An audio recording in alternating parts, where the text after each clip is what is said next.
Police Colonel Marlon Tayaba nagtaliwan bangod sang balatian. Mga kaupdanan sinigin kasubo ang iya gindangtan. Nakatutok, Ruji Marso Caldito.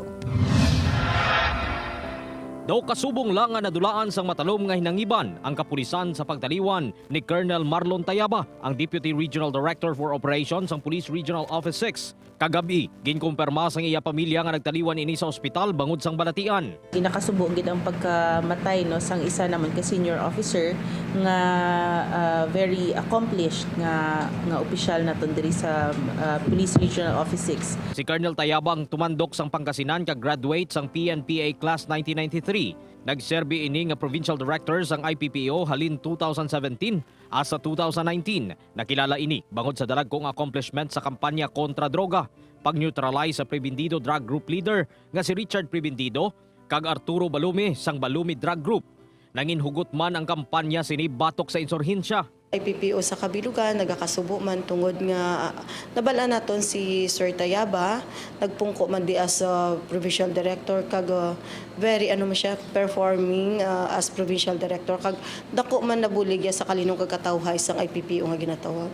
Nanginhepe si Tayaba sang CIDG 6 kag CIDG 7 antes nga nangin Battalion Commander sang Regional Mobile Force sang ARMM. Isa man ini sa nagserbe nga ground commander sa Tion Sadto sang Marawi Siege. Si Tayaba ang nangin awardee man nga Best Operation Officer sang Philippine National Police. Siya ang nagtaliwan sa edad nga 50. Sa Campo Delgado kag sa tanan ng mga police station sa rehiyon, naka-half-mast ang flag bilang pag-ugyon sa pagtaliwan sang Maayo nga pulis. Upod kay Hans Desierto, Roger Marso Caldito, 1 Western Visayas.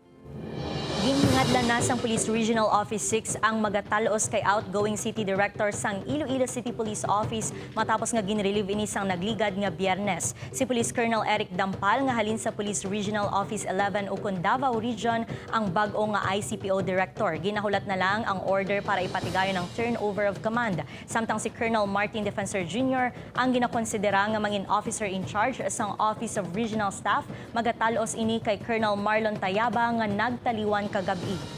Wala pa kami ka-issue sang implementing orders dire. So it would be effective kung saan ang ibutang sa amon nga implementing orders coming from Regional Personnel and Records Management Division.